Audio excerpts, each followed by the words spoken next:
Good afternoon and welcome, everyone. Sorry for the delay. I'm Dr. Gayatri, Corporate Manager, Clinical and Medical Services, Apollo Hospitals.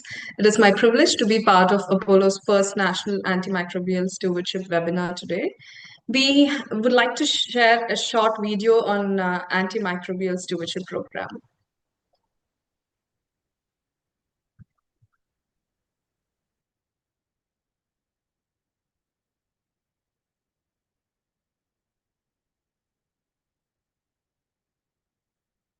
Improves patient outcome.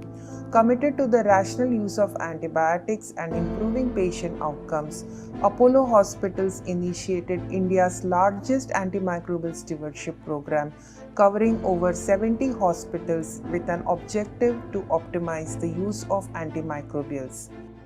Apollo's Antimicrobial Stewardship Program aims to improve awareness about AMR and rational use of antimicrobials, to reduce consumption of those antibiotics reserved for treatment of multi-drug resistant infections, to enhance compliance to guidelines for treating common infections and surgical prophylaxis, and to strengthen knowledge through surveillance and evidence-based research.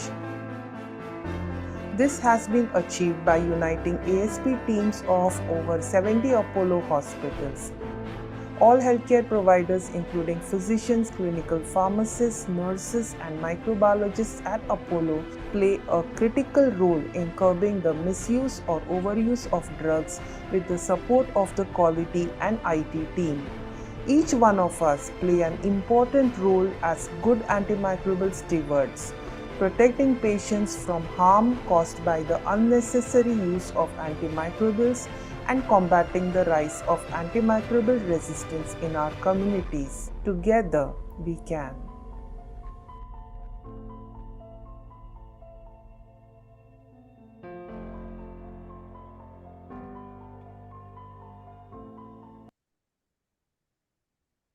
Thank you so much.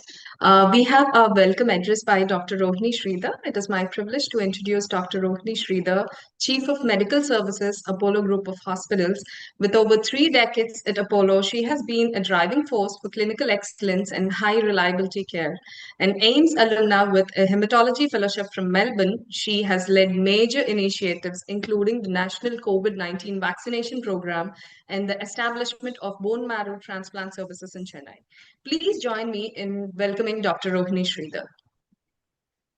Thank you, Gayatri.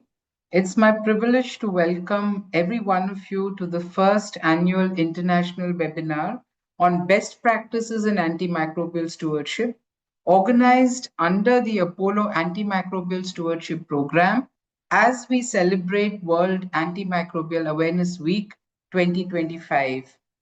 In this program, we are honored to have experts, both national and international, who are joining us today to discuss about the challenges of antimicrobial resistance and what are the various initiatives, ideas, and approaches that can be used to improve our collective response to antimicrobial resistance.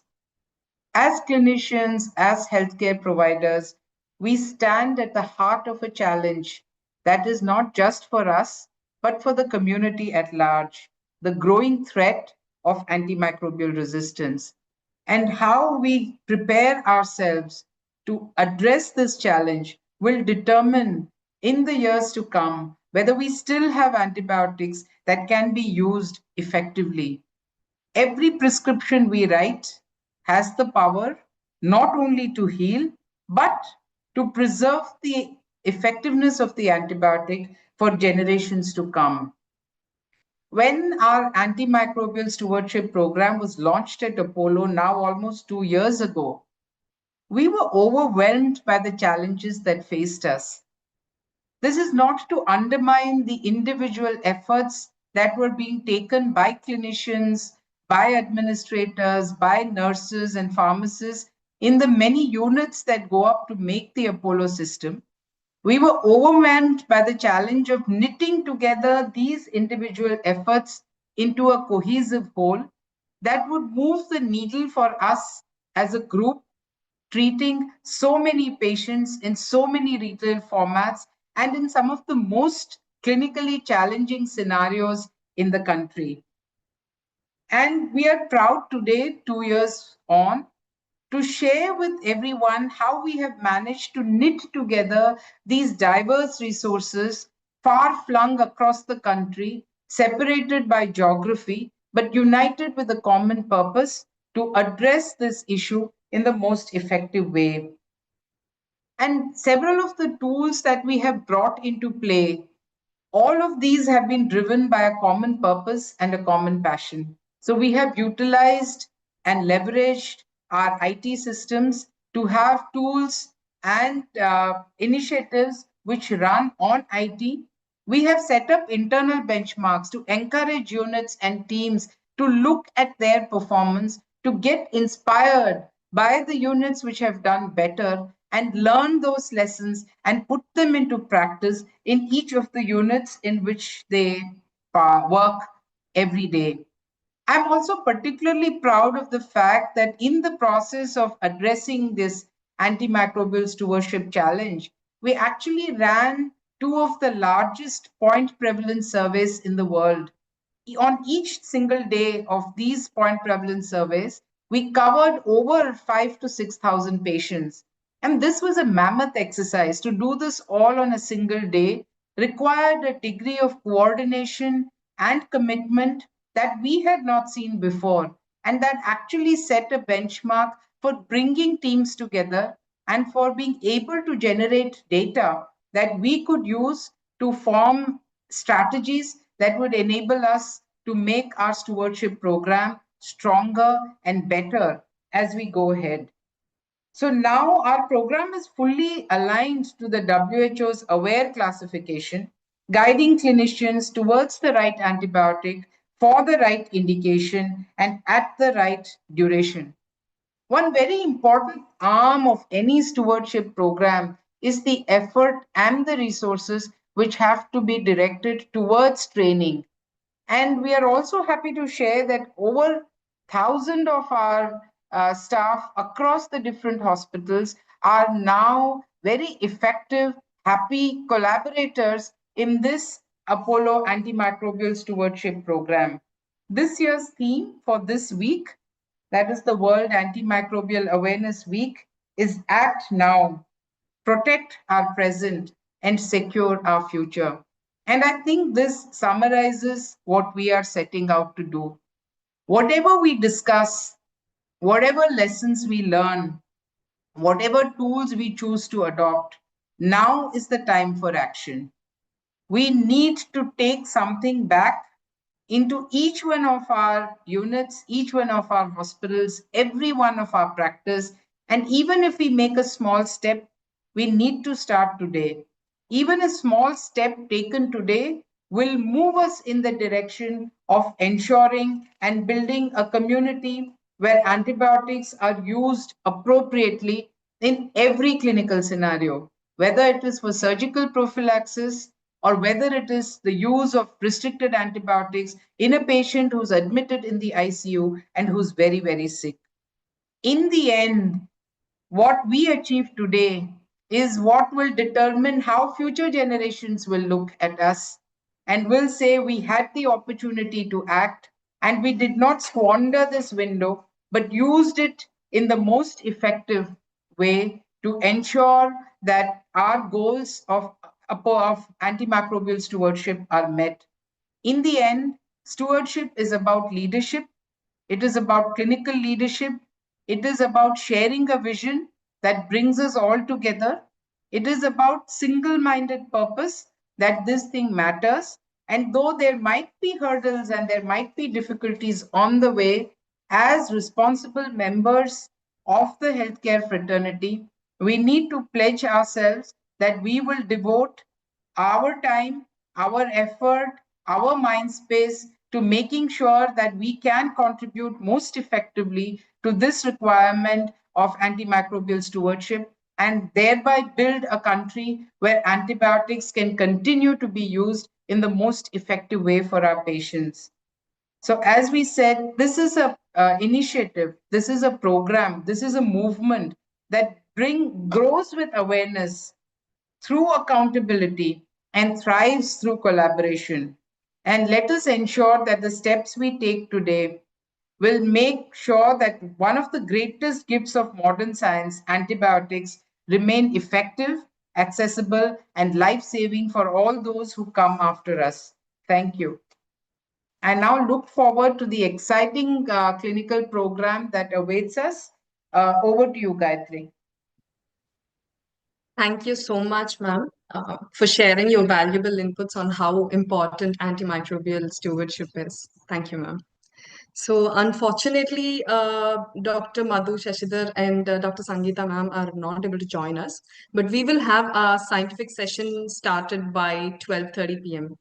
Thank you so much.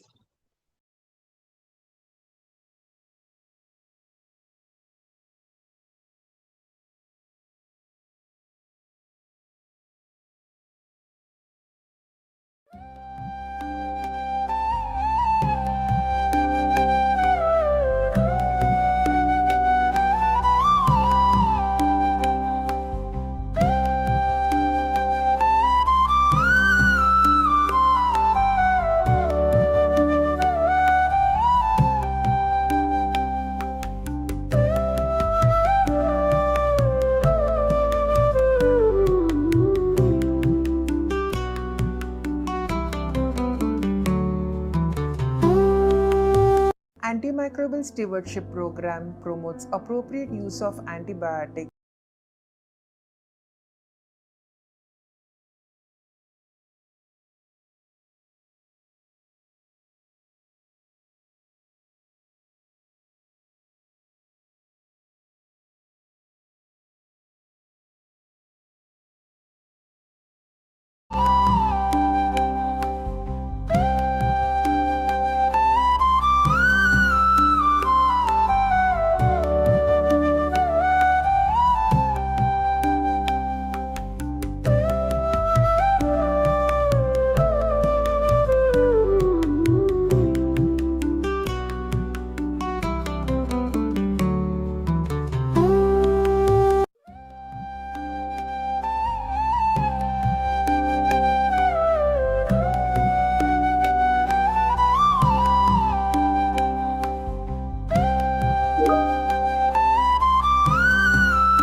start our scientific session, I would like to welcome Dr. Danya Dharmapalan, who is Pediatric ID Consultant and National Coordinator of Apollo Antimicrobial Stewardship Program, to moderate the scientific session. Over to you, Dr. Danya.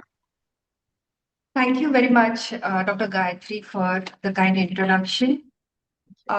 So it gives me a great honor to welcome our first speaker for the scientific session, Dr. Deborah Taw. She's the Technical Officer in Antimicrobial Stewardship in the Department of Antimicrobial Resistance of World Health Organization.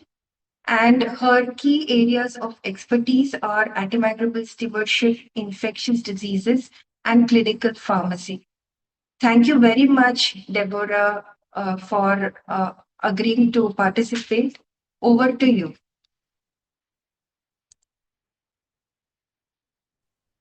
Hello, good afternoon, Dr. Danya and colleagues.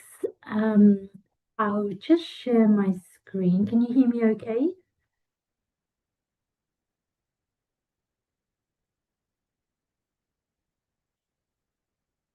Can you hear me okay? We can hear you. Okay, great. All right, and can you see my screen? Yes. Perfect. Thank you very much, Dr. Danya, again, and good afternoon, colleagues. And thank you very much for the kind introduction and invitation to speak at your Antimicrobial Stewardship annual event. So as mentioned, my name is Deborah. I'm working as the Technical Officer for Antimicrobial Stewardship at WHO headquarters in Geneva.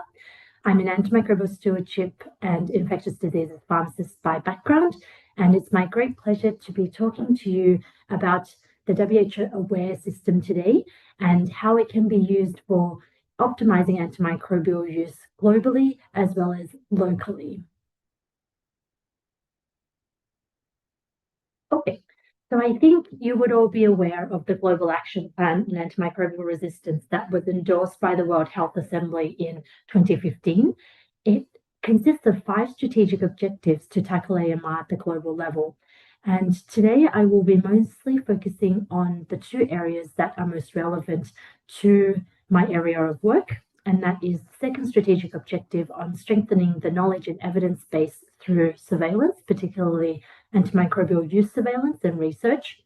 And the 4th strategic objective, which is around optimizing the use of antimicrobial medicines in both human and animals. And my presentation will specifically focus more on human health.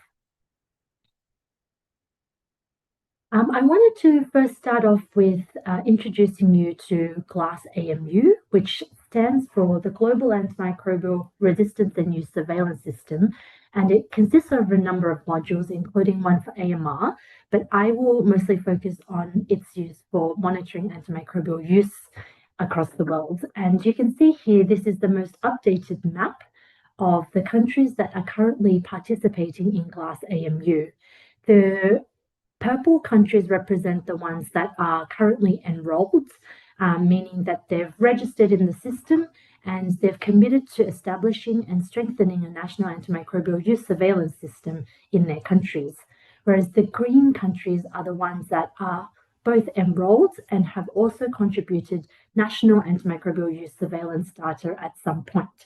And you'll see here, India is currently in purple, meaning that it has enrolled. It enrolled earlier this year in GLASS AMU, and we are eagerly awaiting and also supporting the national authorities to contribute some national antimicrobial use surveillance data, which will be helpful not just for India, but also for the region and also globally, so that we can monitor the trends and patterns of antimicrobial use and use that to help inform policies as well as antimicrobial stewardship intervention.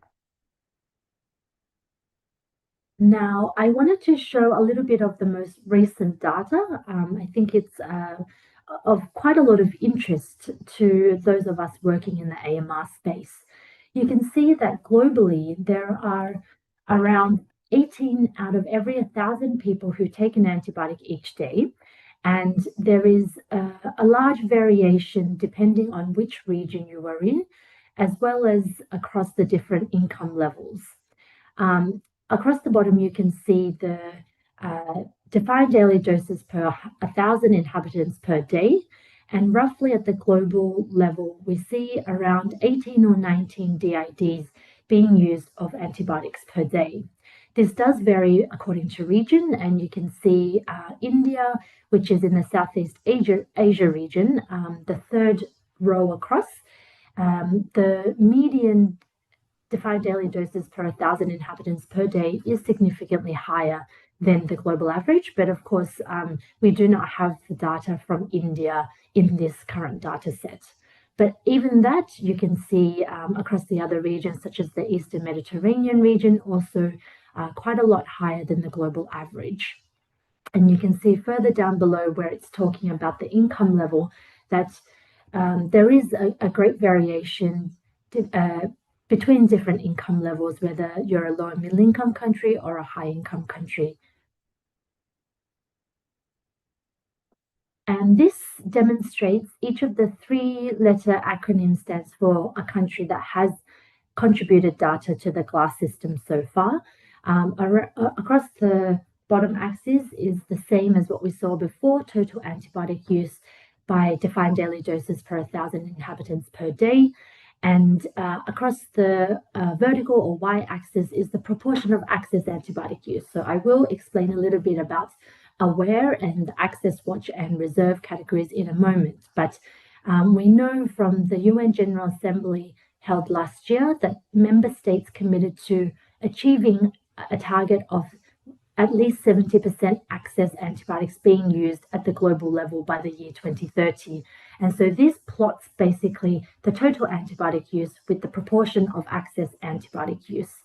And again, you can see a great variation in both the quantity as well as the quality of antibiotic use across the different countries, with some using much more than the global median, some achieving the 70% target and others not quite there yet.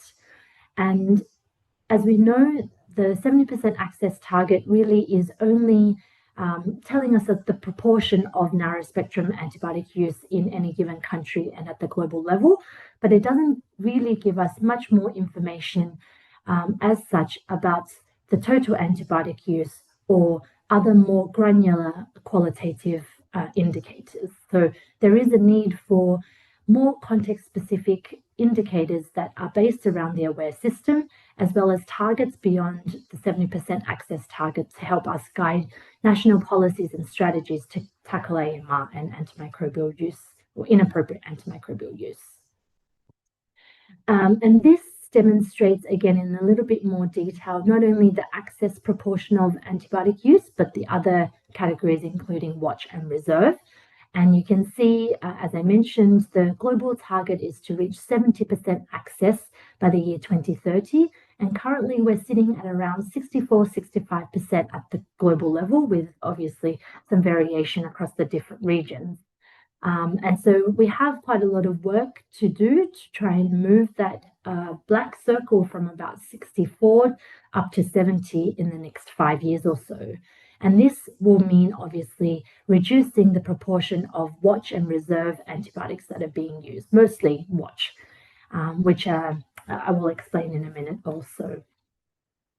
So this brings me to the WHO AWARE system, and it is a dynamic suite of technical guidance that the WHO publishes, and it includes a number of different documents and policies and guidances that are available free of charge, downloadable online, including the AWARE classification, the AWARE antibiotic book, the Antimicrobial Stewardship Practical Toolkit, AWARE indicators and targets, as well as our expert group who provide us with technical guidance on how to develop the AWARE system. So I will be going through each one of these one by one. So what I will begin with is a little bit of history, and we go back to 1977, which was around 48 years ago, when WHO published its first model list of essential medicines, which is basically a list of medicines that are expected to be needed to cover the most basic health needs of a population. And we know that Infectious diseases and infections are one of the most common conditions that humans experience, and of course, we need antibiotics to treat them. So, at that time, 48 years ago, the first model list of essential medicines, or EML, as we like to call it, consisted of a total of 240 medicines, and of those, 16 of them were antibiotics, and you can see on the right-hand side which ones those were. And many of them are still, in fact, all of them are more or less still in clinical use to this day, including our narrow-spectrum penicillins like ampicillin and benzopenicillin, as well as aminoglycosides like gentamicin, as well as sulfamethoxazole trimethoprim and tetracyclines. And at that time, the antibiotics made up around 7% of the total model list of essential medicines. And now we fast forward to 2025, and the 24th edition of the EML was just published in September, a couple of months ago. And the EML is now divided into a model list for adults and a model list for children, which was developed at a later stage. And now we're up to the 10th version of the model list for children. And you can see the number of medicines has more than doubled to over 500 medicines in total, with the number of antibiotics increasing to 41 this year. And you can see it still remains around 7% of the total list of medicines. And what I've put in the middle here is a screenshot of our Global Action Plan on AMR, which again, as I mentioned, was published in 2015. And since that time, the EML, which gets updated every 2 years, has undergone a significant review and update to ensure that it helps align with and to support actions that are being taken according to implementation of the Global Action Plan. And so that brings me to the AWARE classification. You may have seen this image before, where we represent and also categorize the antibiotics that are on the model list of essential medicines into 4 categories. And the acronym comes from the 3 layers of the triangle. Access, which is the A, and these are our narrow spectrum first line option antibiotics that have a lower potential for emergence of resistance. And I'll go into a little bit more detail in the coming slides as well. These are the ones that, when we are using antibiotics or when they are indicated, these are the ones that should be used as first line or first choice whenever possible. And then the WATCH, or the WA in the AWARE acronym, these are broader spectrum, more toxic, more expensive antibiotics that are not normally indicated as first choice unless for some specific indications.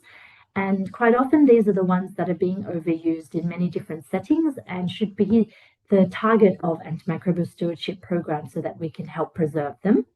And then the top of the triangle, which we hope to see some use of where appropriate, but also not overuse, is the reserve antibiotics. And these are what we call the last resort or last line antibiotics, which are active against multi-drug resistant organisms. And then lastly, but not least, in the top right corner, we've got the not recommended antibiotics, which are not part of the triangle, because we do hope to see less and less, and in future, no use of these, because these are largely fixed dose combinations of multiple antibiotics or antimicrobials, which are not supported by good evidence or good international guidelines. And I will go into a little bit more detail for these as well. But for all 3 of the access, watch, and reserve antibiotics, we do need to have them at available at the point of care, depending on which level of the health system we're talking about. And they do remain essential for treatment of infections in humans. So first of all, our access group antibiotics, the green group, they are the ones, as I mentioned, that are the most narrow spectrum and have the lowest tendency to cause resistance, although of course any use of antibiotics will lead to resistance ultimately, but these have the lowest resistance potential. And you can see in the box on the right hand side that these are our narrow spectrum beta lactams like amoxicillin, ampicillin, benzopenicillin, cefalexin, cefazolin, as well as some tetracyclines like doxycycline, as well as some aminoglycosides like amikacin, gentamicin, our imidazoles like metronidazole, and some like our chloramphenicol and clindamycin as well. And these are the ones that are on the model list of essential medicines. There are 20 of them, and we do expect that they should be available everywhere from the lowest level of the health system, like at your primary healthcare centre or health post, all the way through to tertiary and quaternary hospitals that are treating more complex infections. And then we've got the next group, which are the watch group antibiotics. And as I mentioned, these have a higher potential to drive resistance, and they are the ones we very commonly see in our clinical practice. So we've got the third generation cephalosporins like ceftriaxone and cefotaxime. We've got quinolones like ciprofloxacin. We've got macrolides like azithromycin and clarithromycin, as well as carbapenems like meropenem, and some beta-lactam, beta-lactamase inhibitor combinations like piperacillin and tazobactam. The ones in the box are the ones that are currently on the model list of essential medicines, but there are many others that are manufactured in different parts of the world, including in India. Many of the third and fourth generation cephalosporins and quinolones, which aren't on the model list of essential medicines, but are also classified as watch. And as I mentioned, these are the ones that are quite often overused in many settings. They're not often indicated as first choice, except for some indications like meningitis, for example, or severe community-acquired pneumonia. But what we do promote is the active surveillance and monitoring of the use of watch antibiotics through both antimicrobial consumption surveillance as well as other methods like audits and point prevalence surveys to better understand how and where and to what extent these antibiotics are being used, and to help inform how we might optimize their use in different settings.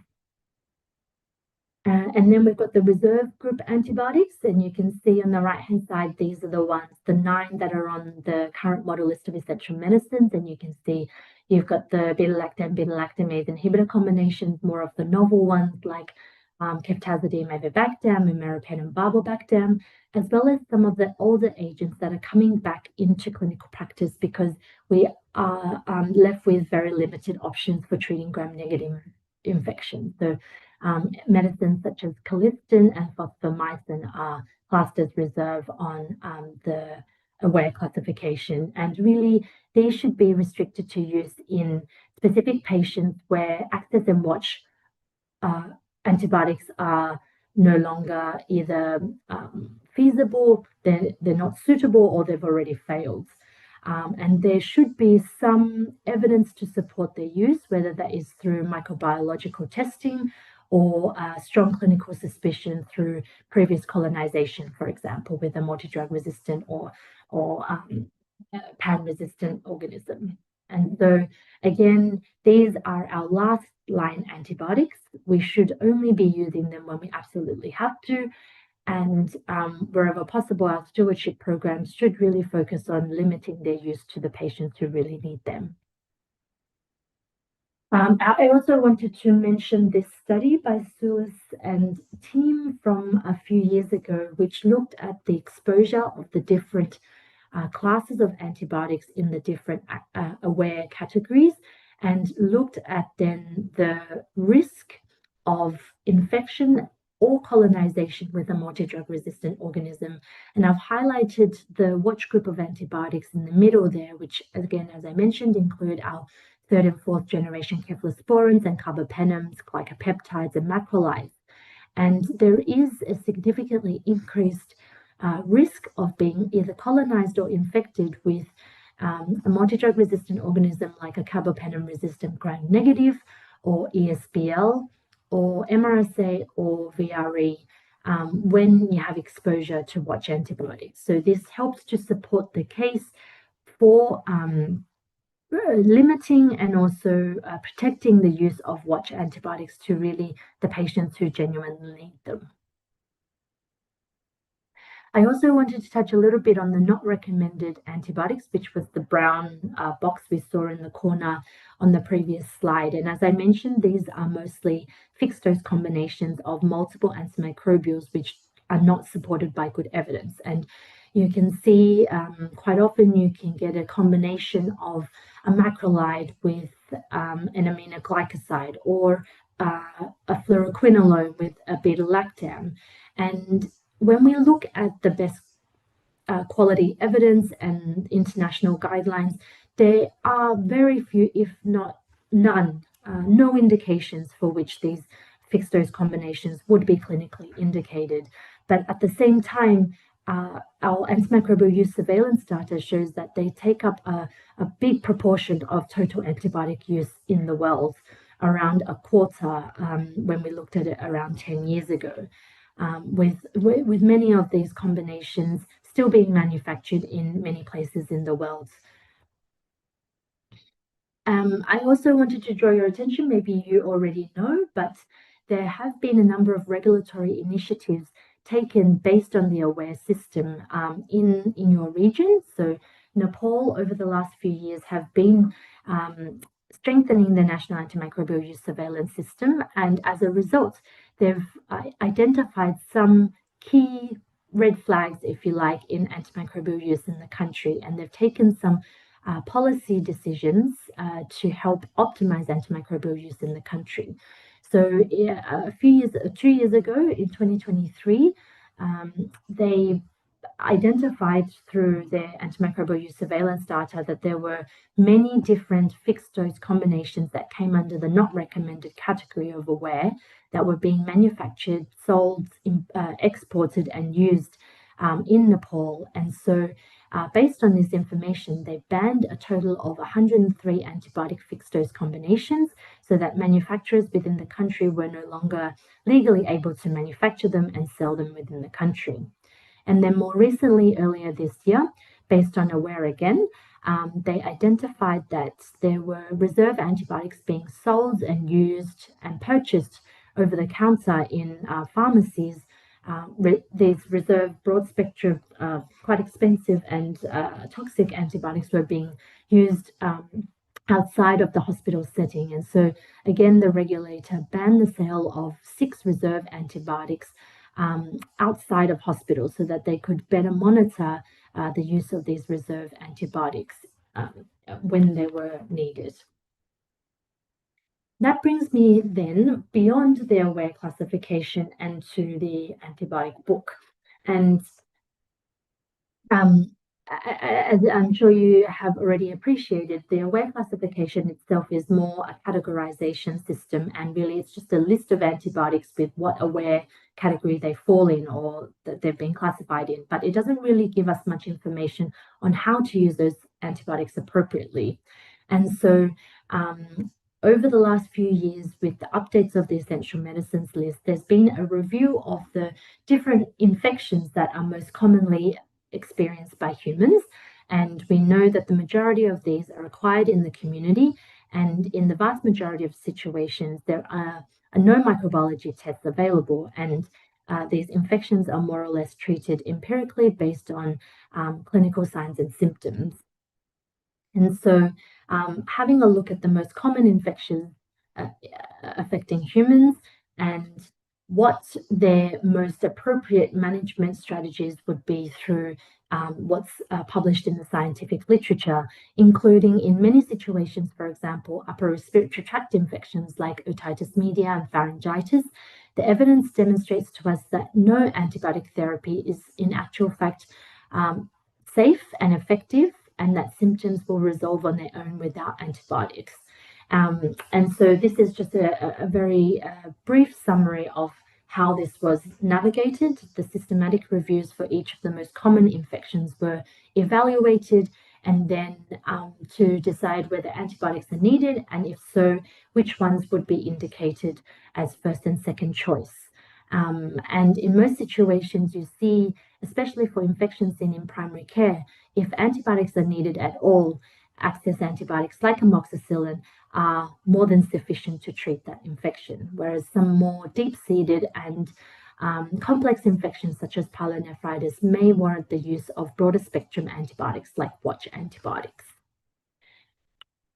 And so this brings us to the antibiotic book, which is a combination of lots of different sources of information, including the EML, which is the essential list of medicines, as I mentioned, the AWARE classification, the EDL, which is the essential diagnostics list, a number of WHO guidelines for the management of infections that already exist, for example, treating infections in children, other high-quality international guidelines, such as from professional associations and other countries even.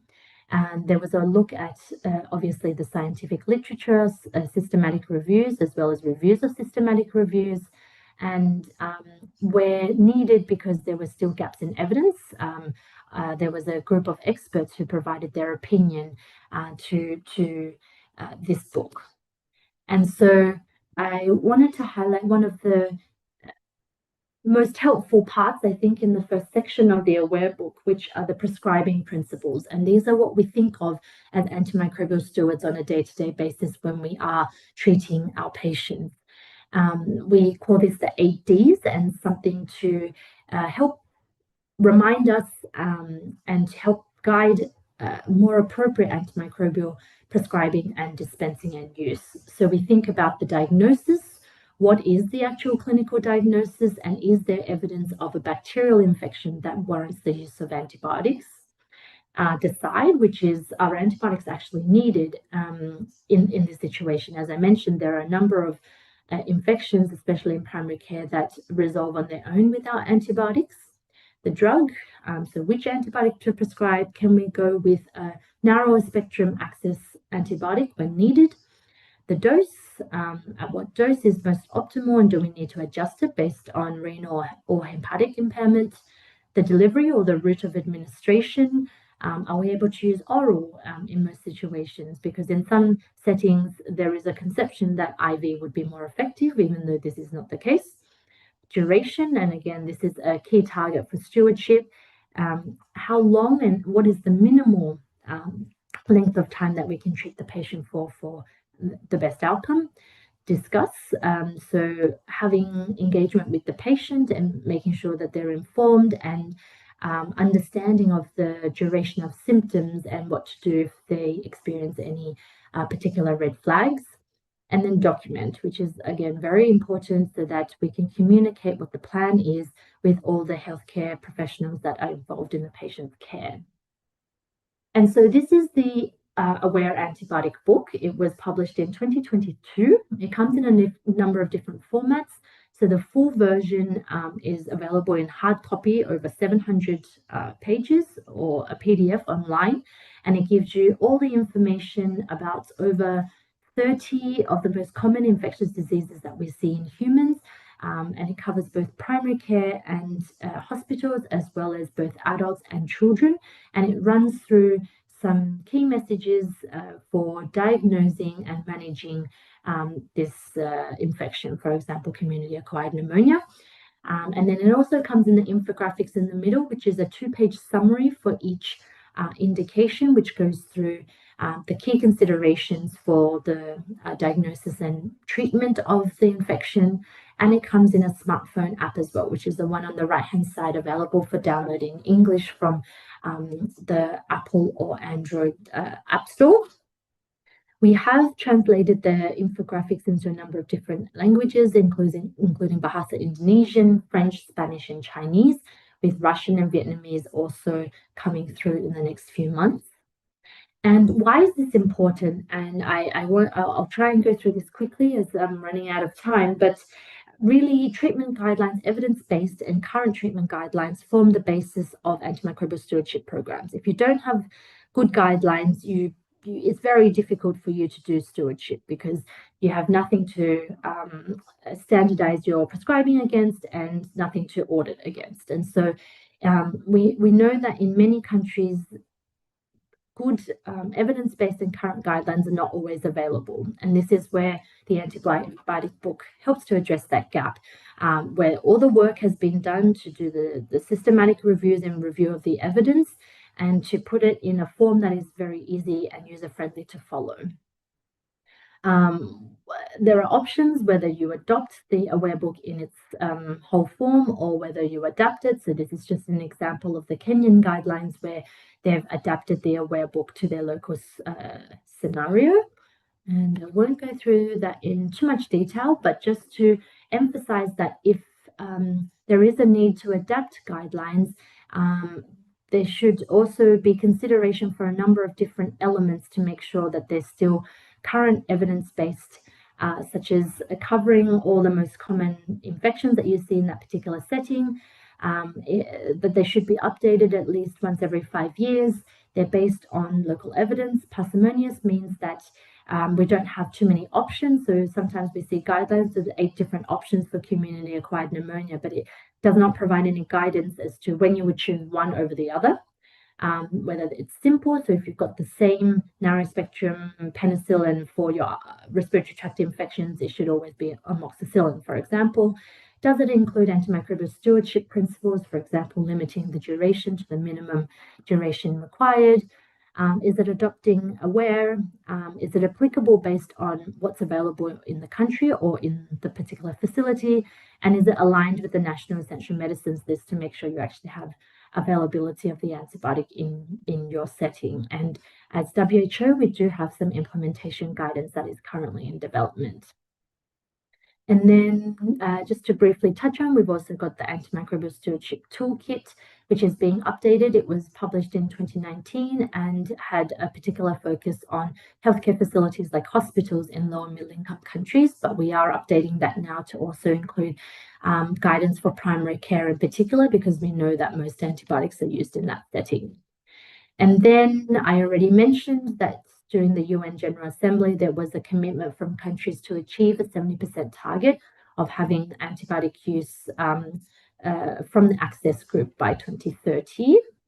And just to mention as well, we have this expert group which was formed earlier this year, and they provide technical advice to us to further develop and implement the Aware system. And we do have a representative from India on this group.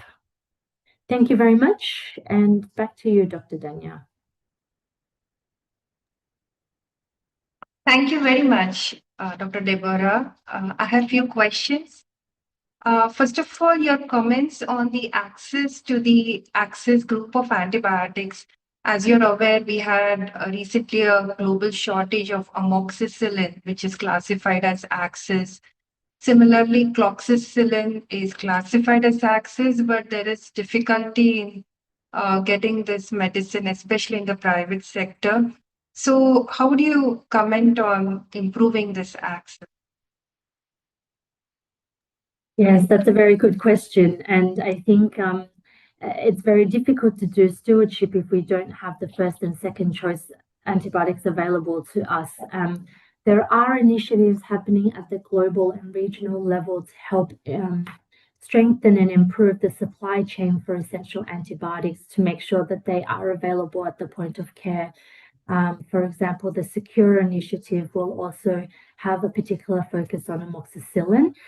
We think that is really the most essential antibiotic to have at all levels of the health system. And so there is work being done to help improve access to that.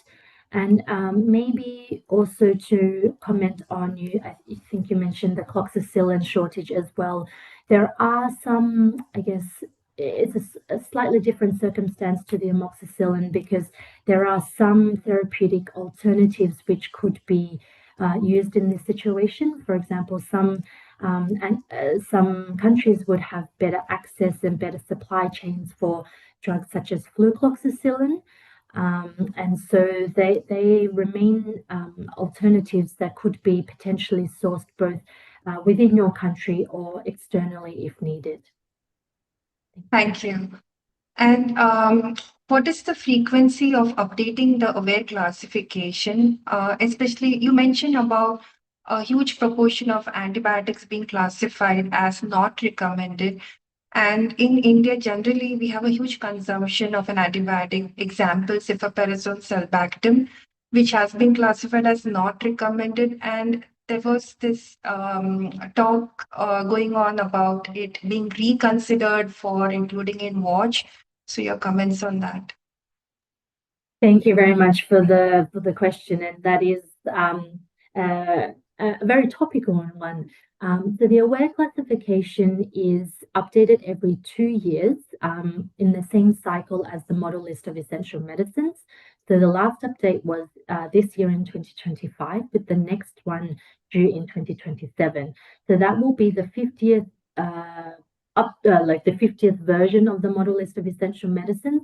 And between now and then, we are planning quite a significant review of the aware classification definitions, as well as the antibiotics that are classified within each of those categories. And as part of that, it has been brought to our attention and will be reviewed over the next 2 years, the definition as well as the antibiotics within the not recommended group. Particularly, I mentioned that the vast majority of them are fixed dose combinations of multiple antimicrobials, but there are a small proportion, a small number, I would say, a handful or two that are actually beta-lactam, beta-lactamase inhibitor combinations like kefaparazone and sulbactam. And there is a move towards having a look at how not recommended antibiotics are defined and whether most likely these beta-lactam, beta-lactamase inhibitor combinations, which are not actually multiple antimicrobials, it's a beta-lactam with an agent that helps to expand its spectrum.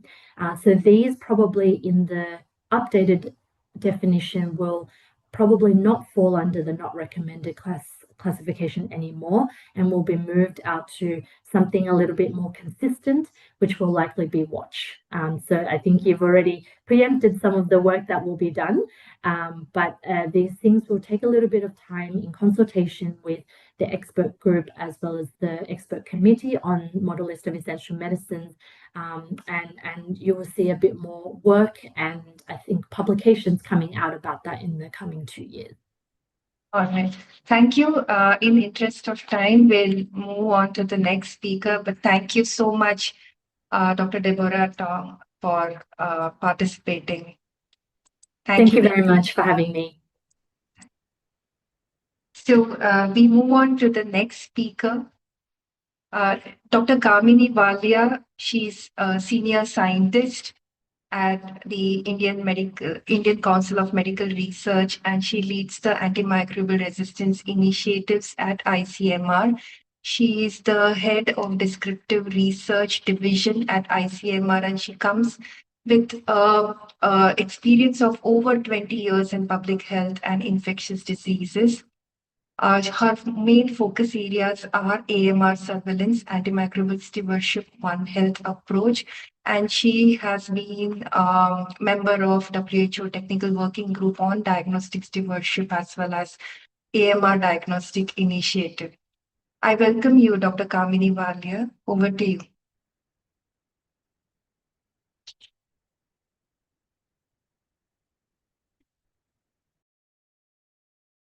You're muted, ma'am.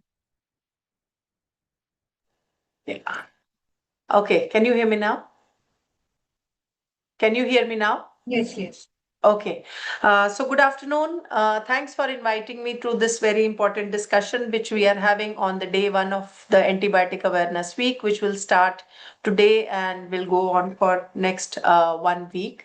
I will be sharing with you some of the national initiatives with the Government of India and ICMR have supported towards containment of antimicrobial resistance. The slides somehow are not moving. 1 minute. Yeah. So AMR is a significant threat to global public health and is responsible for very high morbidity and mortality. Till now, we did not have very good estimates on the burden of drug-resistant infections, and recently there has been a few reports which have released, and the burden is quantified at almost 5 million deaths associated with AMR, both in 2019 and 2021, and almost 1.35 million deaths were associated with AMR in 2021. Hospital-acquired infections with drug-resistant pathogens, it is a large chunk of the drug-resistant infections that we normally we discuss, and these pathogens complicate the simple treatments and procedures. Uh, Government of India prioritized antimicrobial research in 2011, but a lot of antimicrobial AMR containment efforts were deprioritized during COVID pandemic. In India, what we see is that the incremental cost of treating drug-resistant infections is very high. This is documented by one of the studies undertaken by ICMR institutes. And what we saw was that there was almost 30 to 50% mortality in patients with drug-resistant hospital-acquired infections. And the total mean cost of treating, incremental cost of treating any resistant infection in government hospital is almost 40% higher than that of a non-resistant infection with the same bug. So while we are 18% of the world population, we also have very high levels of antibiotic resistance. Our last resort antibiotics are losing their power, and bugs like Klebsiella, Pseudomonas, Acinetobacter, they are becoming very difficult to treat. And unfortunately, AMR did not draw the required level of meaningful, actionable attention for many years.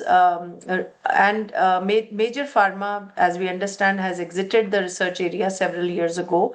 So that's why resistance to the existing antimicrobials and no new antibiotics in the pipeline creates a very grim scenario for Indian patients. Our health systems are also different and has very specific needs. So that's why the national efforts towards AMR containment need to be more evidence-based, and the products which are developed in high-income countries also do not address our requirement. So we released the National Action Plan in 2017, and the next National Action Plan has been released today by the Health Minister. The surveillance networks were started by National Center for Disease Control, which was limited to the medical colleges, and almost 30 medical colleges participate in this network. And we also have another network by ICMR, and ICMR, as you all may know, publishes AMR report every year, and the next one for the 2024 will be released on coming Monday by DG ICMR. Now we are expanding this network to secondary level hospitals, which also includes 9 district hospitals. So the footprint of the network will now be expanded. We will continue to look at the 6 pathogenic groups: the enterobacterials, gram-negative non-fermenters, enteric fever, diarrhegenic organisms, gram-positives, as well as the fungal infections. Now we have been publishing data since 2017, and having seen a lot of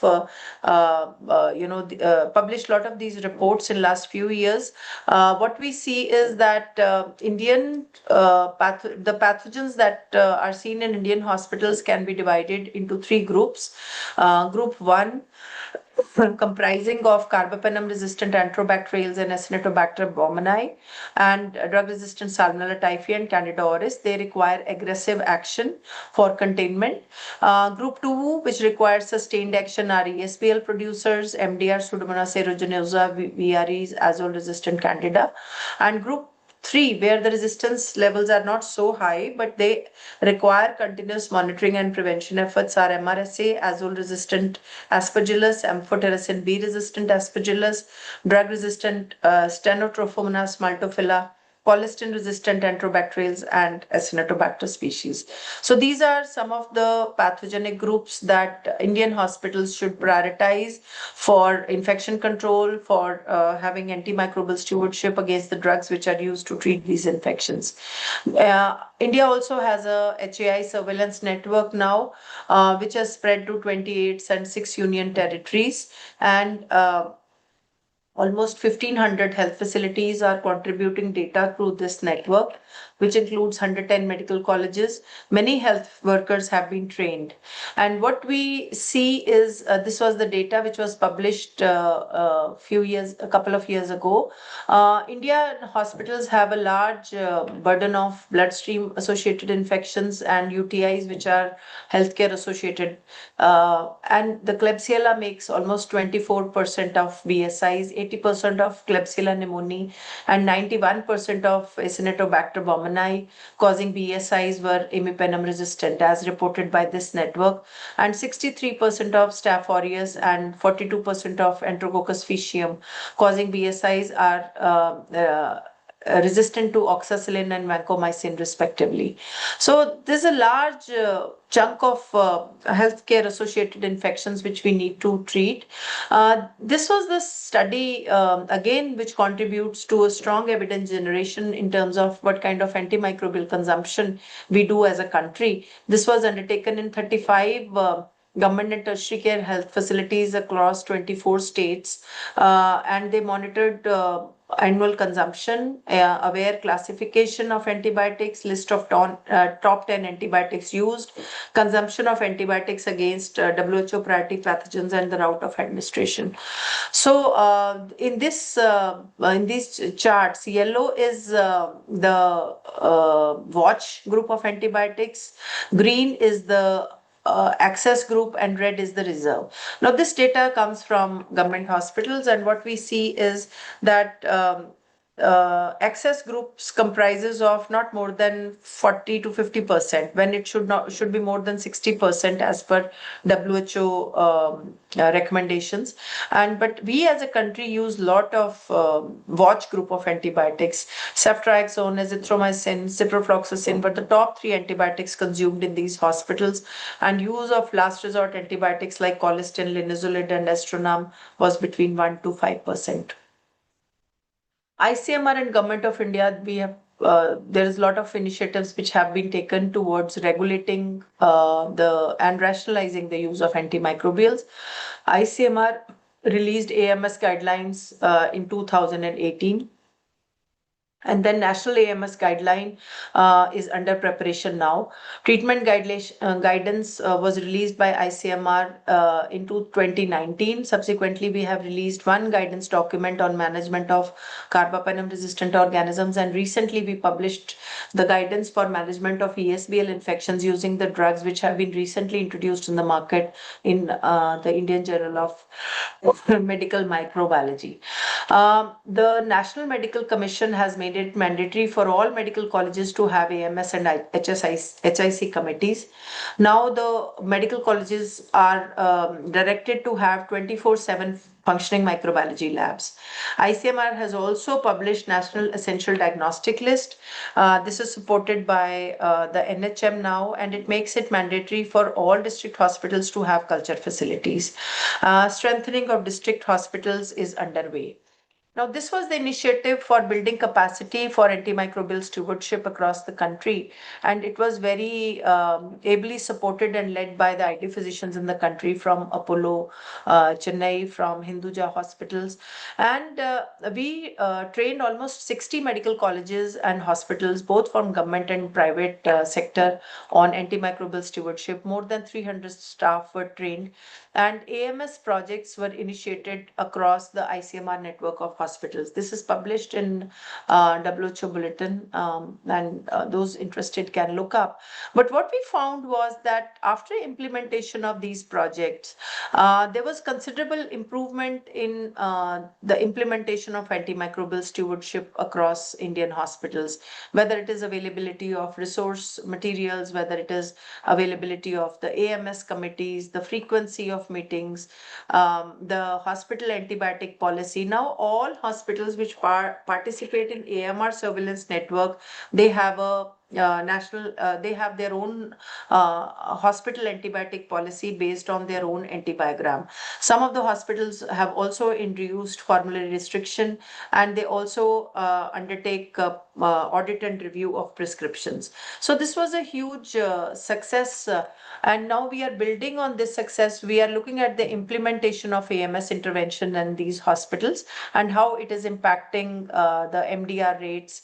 We are also capturing information on how much money a patient is spending on the hospitalization, what is the mortality in the drug resistant pathogen, in patients having drug resistant pathogens. So all this data will become very soon at a national level from our country, which is till now not available with us.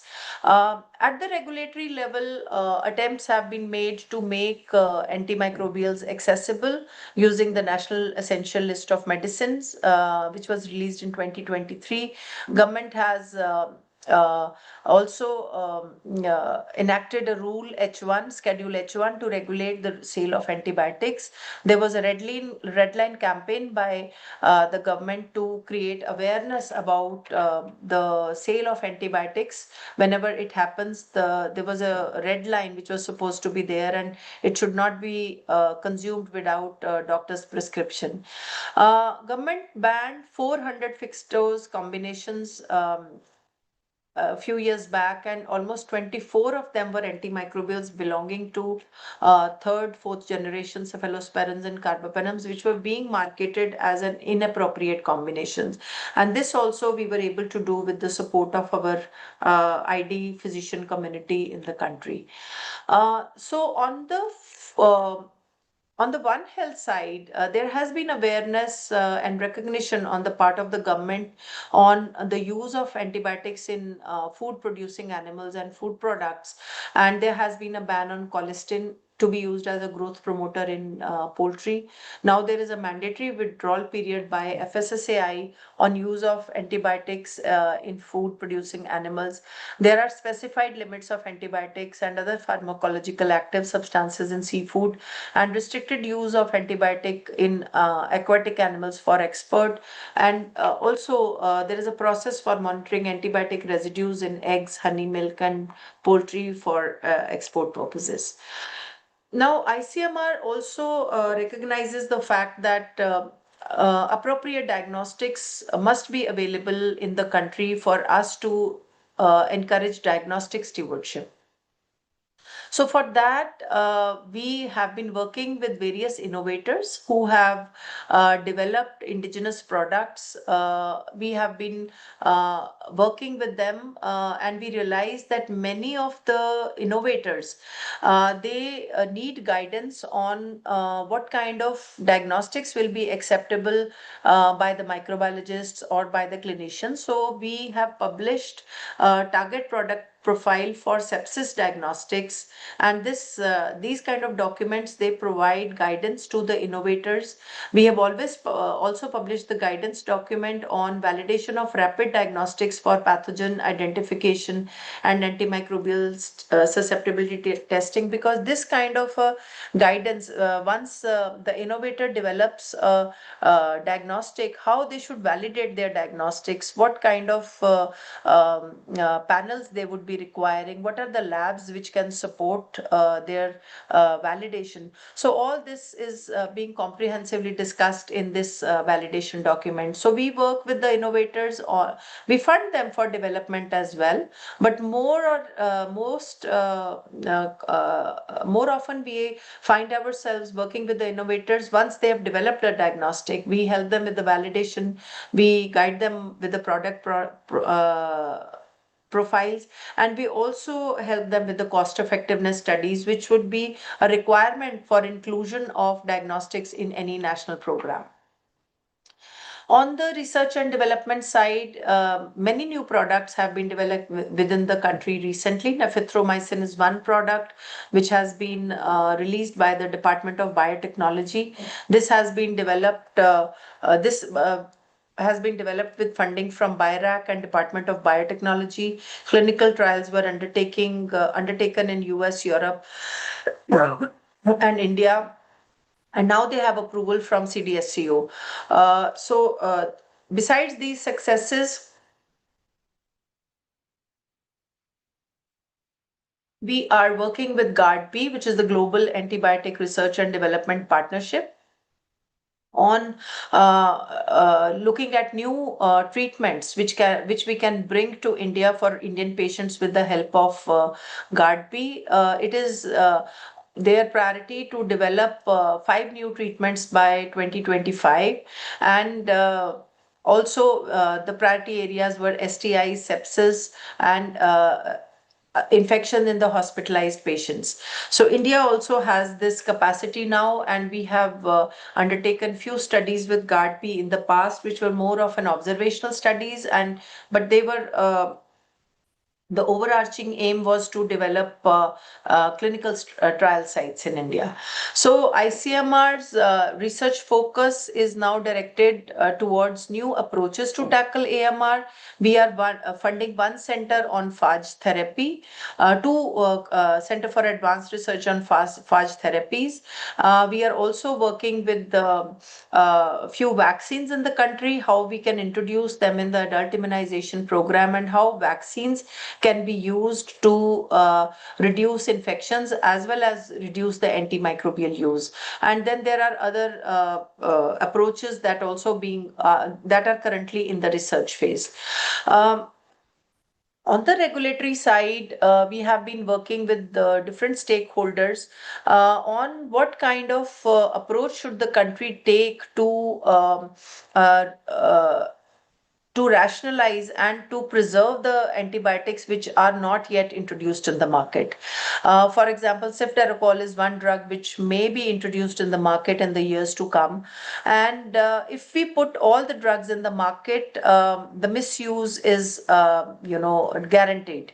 But then can we withhold some of the drugs and limit their use through retail pharmacy, through hospital formularies only, and not through retail pharmacies? So this was the discussion we held, and it was a unanimous consensus that hospitals, some of the drugs should be made available only through hospital formularies, and these hospitals must have IPC compliance and AMS certification. They should regularly submit their AMR surveillance data. They should have functional AMS committees and in-house pharmacies to track and monitor the consumption of the drugs. So basically the idea is to have a regulatory oversight through a centralized risk-based post-marketing surveillance and mandatory sales reporting by the manufacturer. So going forward, I think we need to continue to generate evidence which can guide policy, which can guide our communication strategies, which can guide our research, and development of clear frameworks to accelerate adoption of diagnostics and therapeutics which have been developed in the country with the help of regulators will be helpful. We need to also strengthen the regulatory pathways for introducing new drugs into the Indian market so as to prevent their misuse. Infection prevention and antimicrobial stewardship efforts across all healthcare levels needs to be prioritized, and the funding has to be there to support these. Otherwise, we will continue to overprescribe to compensate for poor infection control and antimicrobial stewardship efforts.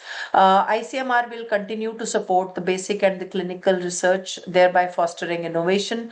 And today we are having a meeting on how to devise what kind of communication campaign we should devise to engage communities and to sensitize all the stakeholders. So this kind of initiative, which which has been delayed on ICMR's part, this has been started today, and over a period of time, we should be able to see better civil society engagement to build public awareness and participation. Thank you. I will stop here. Thank you, Dr. Kamini Vadia. I have a few questions. Yes, now, please. we know that there are relatively few ID physicians in the country. So how do you plan to expand the antimicrobial stewardship strategies for such a huge population in our country? So, I agree with you. Many ID physicians, many government hospitals do not have ID physicians. Some of the private hospitals have very good ID physicians. So, this divide definitely is there. Uh, but government has started few specialization courses in AIMS. It has been started in many other government institutions, with whom we will able to see increase in the number of ID physicians in the country. But what we saw through our study that we need not wait for ID physicians.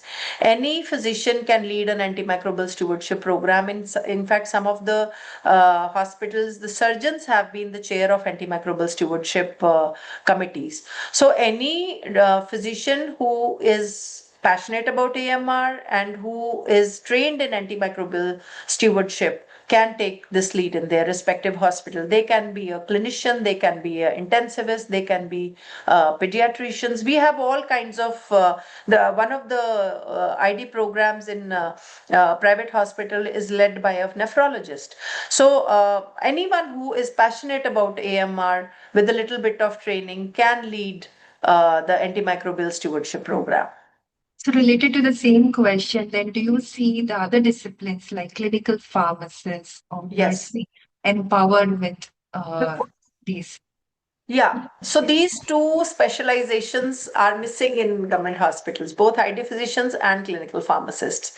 So when we started the antimicrobial stewardship project, we provided a clinical pharmacist in all these hospitals which are part of ICMR AMS study, and we saw immense improvement in the quality of prescriptions.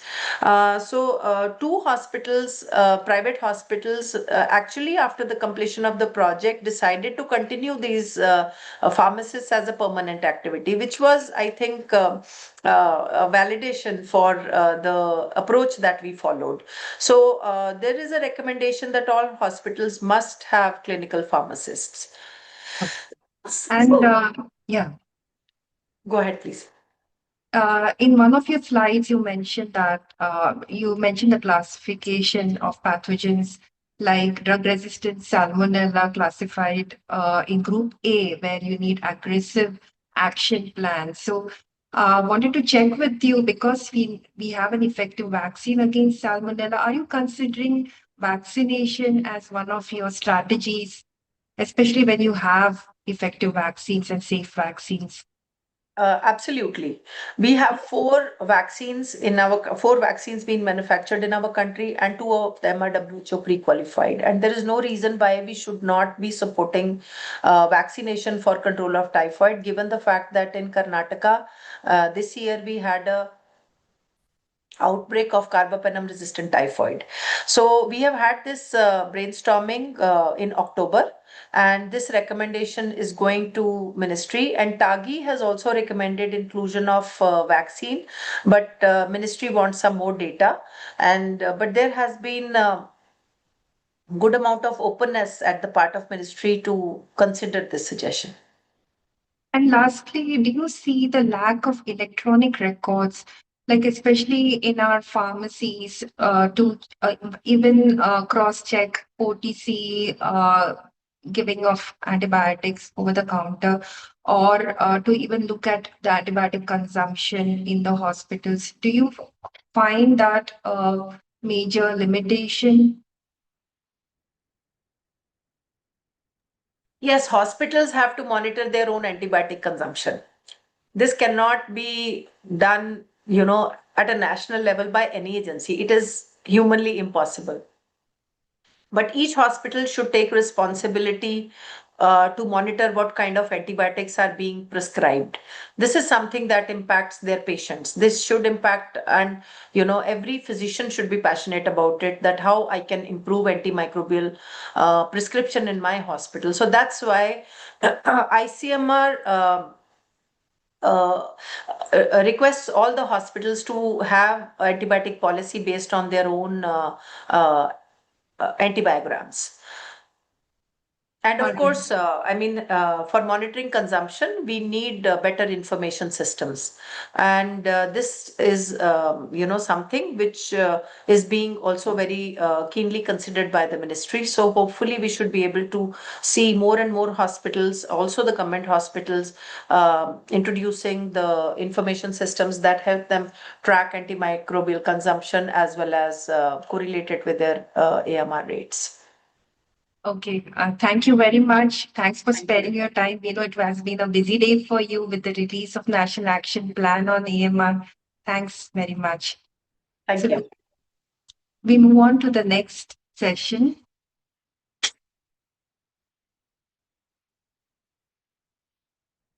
So this is a panel session on clinicians' role in combating AMR in our day-to-day practice. And we have excellent panelists. I shall be introducing them shortly. But to set the background, why is AMR relevant to me at all as a clinician? Because it leads to treatment failure. It could make the situation helpless to save the patient because of limited options. It increases morbidity and hospital stay, increases cost for the patient. It makes routine procedures risky and complex procedures like transplants, etc., even riskier. So, what is antimicrobial stewardship that we are talking about is a set of interventions which are designed to improve the use of antimicrobials, that is, using the right drug at the right time in the right dose and duration. And it has been found to optimize clinical outcome, minimize the toxicity due to adverse event actions of antimicrobials and emergence of antimicrobial resistance. So this is an overview of the structure of antimicrobial stewardship program, and the source is WHO. So you can see the leadership commitment right at the top.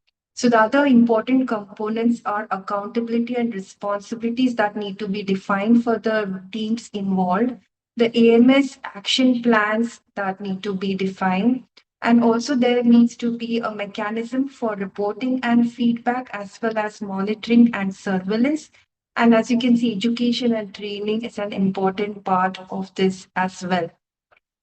But there are challenges in resource limited settings like lack of access to diagnostic services, cost prohibition, reliance on, therefore, inappropriate, cheaper tests, for example, say Vidal over blood culture, which is the gold standard for typhoid, lack of trained personnel, lack of electronic records, and lack of incentives for running antimicrobial stewardship program in an institution. But irrespective of resources, there are reasons for antibiotic misuse at individual level. It could be a huge volume of OPD of patients waiting outside that antibiotics are used as a safety net, lack of confidence, lack of awareness about AMR, poor clinical skills or knowledge, peer pressure that if I don't write an antibiotic, maybe the patient would take it from another clinician at the corner of the street, and that clinician can claim credit for the cure. Patient pressure that the child has exam, they need to travel, etc. Pharma influence at interprofessional level, senior junior hierarchy, which makes it difficult for junior to recommend changes, ego clashes, opposition by prescribers, poor communication in suggesting change, as well as lack of leadership support if there is in that institution. So, to help us, or rather guide us through various day to day situations, we have Dr. Ram Gopal Krishnan.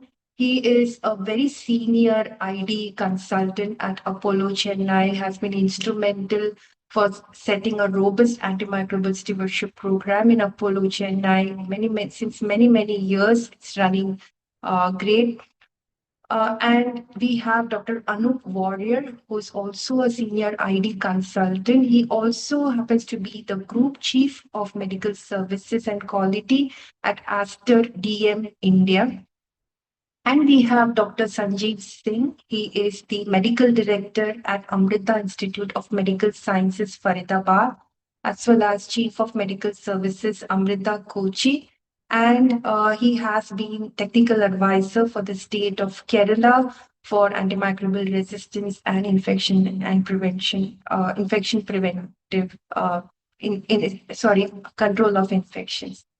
So I move on to the first case scenario. So let us look at how to improve diagnostic stewardship, because we all know that it is the stepping stone towards a good antimicrobial stewardship activity, and it involves sending the right test for the right patient at the right time. So I shall ask Dr. Ram Gopal Krishnan with this case scenario. Laparoscopic appendicectomy was done for a patient who had clinical appendicitis, and the patient was started on injection piperacillin tazobactam. After 48 hours on checking the system for culture report, you find that the histopathology was sent, but not the culture. And on checking with the surgery team, you get an expression like this. So, how do you handle such a situation?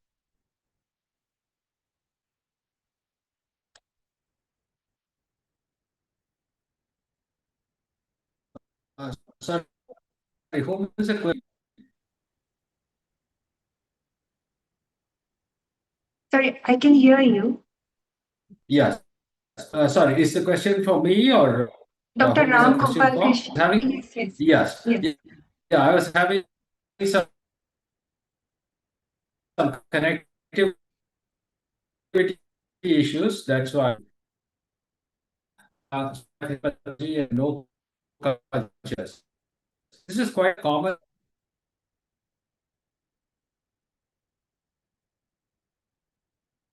I think we are not able to hear you. First of all, if you can put your camera on. Don't send.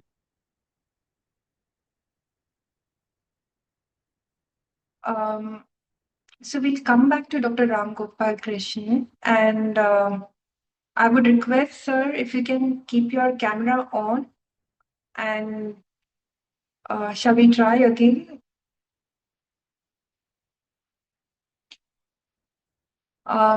In the meantime, can I request Dr. Anup Warder if you have any comments on this about the specimen not being sent for microbiology? Okay, so first of all, the background of the situation, that means is it an emergency appendicectomy? Is it a elective delayed appendicectomy? Is it a perforated appendix with peritonitis, etc.? Remains relevant here. This is because we have some kind of data to suggest that in terms of early appendicitis and with a right kind of surgery, you actually don't need antibiotics beyond that at all. Okay. So in that scenario, a culture may be superfluous because you are not going to treat it after that anyway. Okay, so that is one background. But suppose it is a perforated, late or delayed with peritonitis. Now that is a situation where after the surgery you are expected to treat, and when you are expected to treat, there with the present scenario of drug resistance that we have in the community, it becomes important for us to understand whether there is a ESBL, whether there is a carbapenem resistance, or is it a pan sensitive enterobacterials, etc. So in this scenario, the culture becomes relevant. So even from the surgical perspective, it is not that we require a sample for culture for each and everything. There is a context, as I was mentioning earlier, like in this case. But especially when you require to treat it post surgery, then with the prevalence of drug resistance we have in the community, it's empirical that we have a culture predominantly to decide that whether you want to treat it with an oral Ciplox, or do you want to go with it, continue with an injectable peptides, or do you require ertapenem or something of that sort. So that would how I would put it. Okay, but there are quite a number of situations. This was just a common infection, but you have like just a gene expert positive for an orthopedic case, and then you find that TB culture was not sent. So you find situations like that. But do you think it's important that there's awareness about sending microbiology diagnosis for among surgeons? Absolutely. In fact, in general practice, we have seen it other scenarios which we say it is also discitis. We have seen this for sometimes the space occupying lesions from the brain lesions, etc., where the same thing, not send culture, and then when it comes back, it's either a granulomatous lesion or it's a pyogenic abscess sort of thing. So, because of our broader differential diagnosis, because of our drug resistance, in what we practice in our setting is that there is a case to case immediate feedback to the Okay. surgeons, followed up by a small review of why this was so important and why we have to cooperate with them to manage it further. We can't just leave it at that and not manage the patient, but each gap that happens, we take it as a very serious educational exercise for the Okay. surgical team so that we can bring it down this incidence in the future. All right. Dr. Ram Gopal Krishna, I can see your back. Would you want to add any comments? Yeah. So as Dr. Anup said, if you don't have a culture report from a clinical syndrome, you go by the best available epidemiology in your region. If you don't have epidemiology for your hospital, you use either state or national epidemiology data. For instance, in an appendix case, you would expect to cover gram negatives and anaerobes, and you guide the surgeons accordingly, emphasizing that in future they need to change the practice of not sending culture.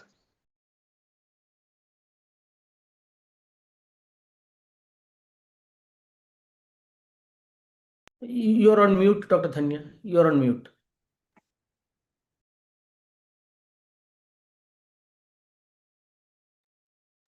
Sorry for this.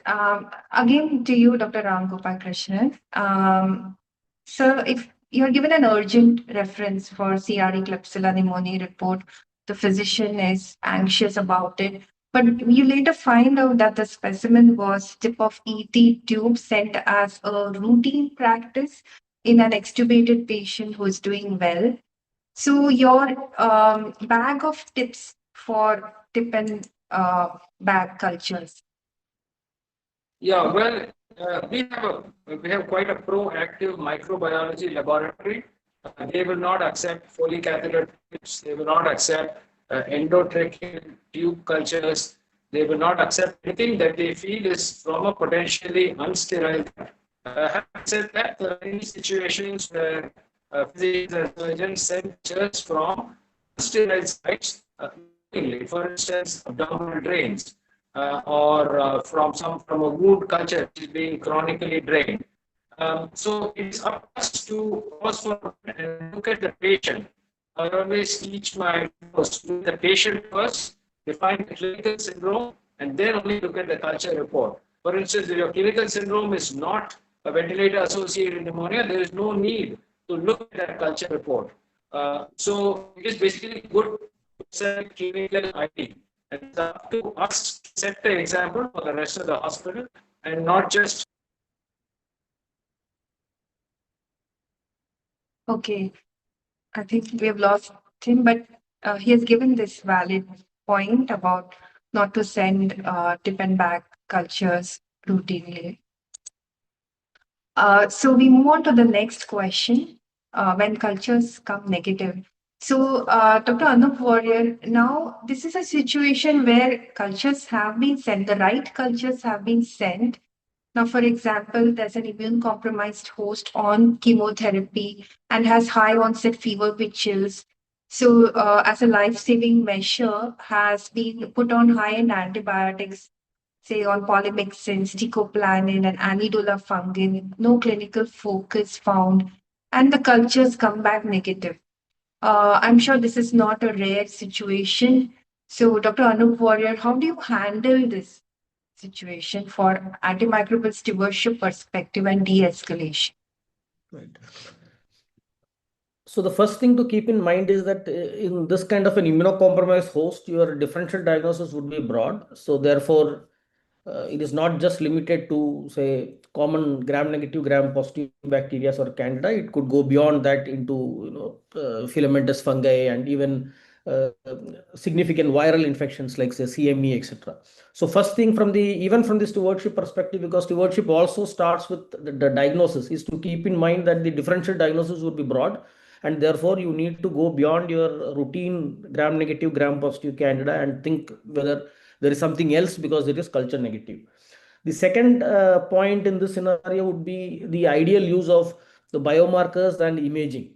Okay, so we know that certain invasive fungal infections and also certain uh, invasive viral infections like the CME, etc., they would require imaging studies like CT chest or etc. And also we have the certain biomarkers like galactomannan or BDG, etc., which again helps us to look at identifying the source of infection or the cause of infection in culture negative background. Okay, so first is to keep in mind the broader differentials, and the second is to utilize imaging and biomarkers to the utmost in terms of its, at least to utilize its negative predictive senses. And third is to look at where do you have data to look at shorter duration, or where do you have data to limit the duration of antibiotics based on clinical response. Because if your differential diagnosis does not turn up anything, if your biomarkers don't put up any alternate differential diagnosis, the patient gets better on the combination of antibiotics which has been given, which often does happen. Then your next stewardship step is to keep the duration short. And so for that, we need to look at the data which we have for that. So for neutropenic sepsis and for solid organ transplant recipients, there has been some data on this where you use biomarkers like procalcitonin and have some sort of a confidence in limiting the duration of treatment. Okay. So I will limit my answer to 3 points. Look at other differential diagnosis, use imaging and biomarkers, and if nothing is there and the patient is getting better, look at opportunities for shortening the duration. Point well taken. Again, coming back to you, Dr. Anu Warrior. So similarly, so you have a 65-year-old diabetic who's transferred from another hospital as a case of sepsis, but in the outside nursing home, this patient already received high antibiotics like meropenem and teicoplanin for a few days. And you find that the blood culture was not sent prior to starting the antibiotics. So what do you do? This again is not a very uncommon situation, especially at tertiary care centers. So what do you do in such a situation? Do you repeat the blood culture and do you continue the same antibiotics? How do you handle this situation?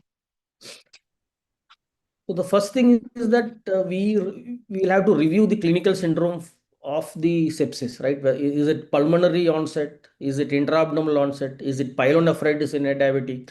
Because that would determine whether I need meropenem, whether I need teicoplanin on there, or do I need to do something else? Do I need to add atypical cover? Do I need to add doxycycline?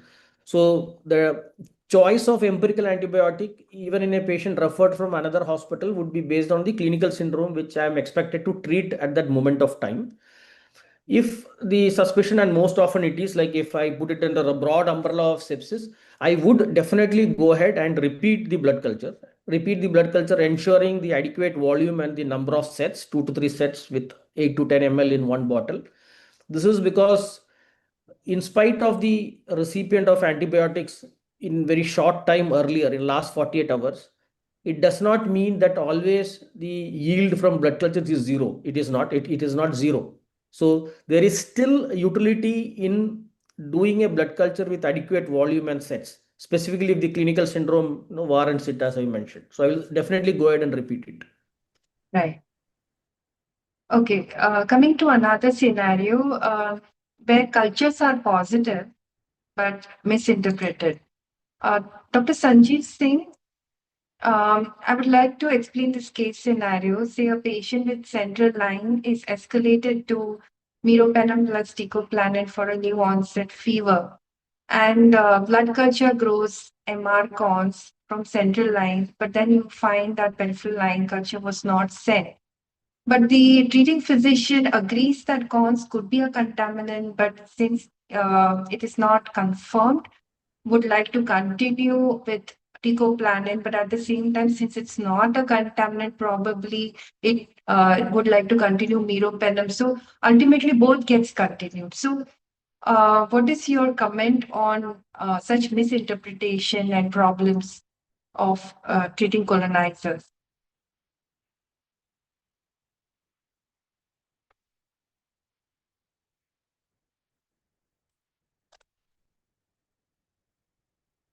Dr. Sanjeev Singh? He's not there. So can I request Dr. Ramgopal Krishnan to address this, please? Yeah, I hope you can hear me. I had some connectivity issues. I had to log off and log on. I hope you can hear me. Yes. Yeah, so the answer here is to be clear-cut in your diagnosis. If you feel there is this, what you're growing is a single bottle out of, say, 4 bottles, it is a contaminant, and therefore you do not need that gram-positive cover. So there is no question of not being sure. So if you take that part out of it, you are dealing with a clinical syndrome. If the clinical syndrome is fever, so you have to approach that. Perhaps the cause of the fever is not a central line infection. Perhaps it is something else. So the answer here is to stop the teicoplanin and decide whether you truly need the meropenem or whether you need to look further for the true cause of fever. So it is just practicing good clinical medicine and being clear about what the patient's issue is before giving unnecessary antibiotics. Right. And again, a similar situation which we see is that upper respiratory multiplex panel is reported by an external lab for a child with clinical viral LRTI, but the panel reports a bacteria in the upper respiratory multiplex panel, PCR. I mean, it's not related to culture, but PCR being positive and antibiotics started. So, what are your comments? Anyone, sir, Dr. Warrior, Dr. Ramgopal Krishnan, on such reports? I will take that. So this is a common clinical scenario. So I mean, why should a child with a clinical viral LRTI be tested unless the child is hospitalized or hypoxemic? So in an outpatient, you would not send this test. If you are an inpatient, yes, you would want to find out the cause of the child's clinical respiratory syndrome. So what you should do is start with the narrowest spectrum of tests. Typically look for the 3 common treatable viruses: influenza, RSV, COVID, etc. If your panel is positive, then you treat the patient for the virus. If your panel is negative and the patient is worsening, only then you go on to a more extended viral panel. Please don't do these bacterial panels in the first place. I will let you in on something called diagnostic stewardship. At Apollo Main Hospital, we do not use these multiplex respiratory panels because they pick up viruses, yes, but your viral panels will tell you that. But in addition, they pick up bacteria, which you really can't say whether it's a colonizer of the pharynx or whether it's the true cause of the patient's pneumonia. That is a clinical decision. So we don't use these panels. And if somebody else does these panel, you have to have the guts to treat these patients clinically. So sometimes technology will give you far more harm and collateral damage compared to clinical medicine. Okay, thank you. And how do you handle when it appears like questioning a clinician's experience? Say, for example, patient is admitted with suspected viral infection like dengue, and the physician starts injection ceftriaxone. The treating physician has an experience of over 25 years and will not change practice of giving antibiotic for every patient that he or she admits. And because the physician feels this strategy has worked well all his career and there's no point to change now. At the same time, to make things more complicated, the treating physician also brings maximum revenue to the hospital and is highly regarded by the management. So this is from the stewardship program perspective. How do you deal with such a situation? Shall I take that or is someone else? Yes, I would keep it open to Sure. both. Yeah, so actually you can give an evidence-based answer to this particular question. A couple of years back, there was a study from Pune published in an international journal, which looked at the role of viral testing, specifically arbovirus testing for dengue, chikungunya in stewardship. And what they found was when they made a diagnosis of virus, the chance of the patient coming off antibiotics was far higher. So in other words, make the diagnosis. So in this particular case, please test for dengue, do the best available test you have, NS1 antigen or even a PCR. If somebody has confirmed dengue, I don't think any physician will accept that antibiotics are not indicated. I think that is straightforward. It is only when there is fever without diagnosis that physicians tend to use antibiotics out of fear. So I think I think it is a good practice to have a basic set of minimum diagnostics for all, at least for all admitted patients with either bacterial or viral infections. So that is what is part and parcel of diagnostic stewardship. Right, but my question is that suppose against the evidence, antibiotics are still started, and the physician is someone whom you cannot question due to problems that he's close to the management or brings large revenue. This is not something rare, right? Like you have such physicians who do indulge in not so rational practice. So I'm talking from point of running a stewardship program. How do you deal with such difficult situation? Do you talk to the clinician? Yeah, the first thing you do is never talk to the clinician directly. It is always better to have your hospital administrator by your side, preferably in person, when you discuss sensitive issues like these with a senior physician. If you point out the evidence that this is a proven case of dengue, and by giving antibiotics against dengue, you are adversely affecting your hospital score on a regulation program. It could be NABH, it could be any other regulatory program which audits the use of antibiotics. And you tell them that we are getting black marks because of unscientific practice. This patient is doing perfectly well. On the other hand, by giving an antibiotic, you're causing side effects, you're increasing cost of care. I don't think there are many physicians who won't listen to you consistently. You do this 5 times in a row, and even the senior most physician gets the message.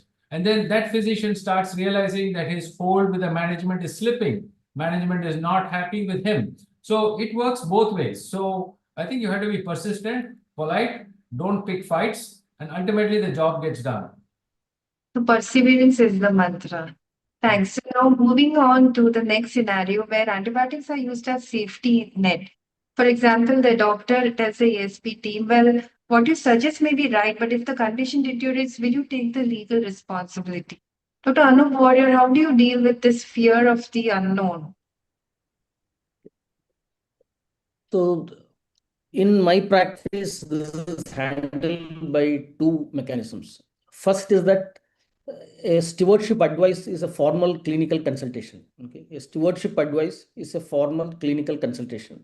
So just like if you have chest pain and you give a consultation to a cardiologist and he writes down, okay, non-cardiac chest pain, do not thrombolize or don't start antiplatelets, and you are fine with that and you follow that advice, and the legal responsibility of that is shared by the cardiologist. In the similar vein, when we give an antibiotic stewardship advice as a part of the program or otherwise, it is a formal clinical consultation which is documented in the clinical medical records.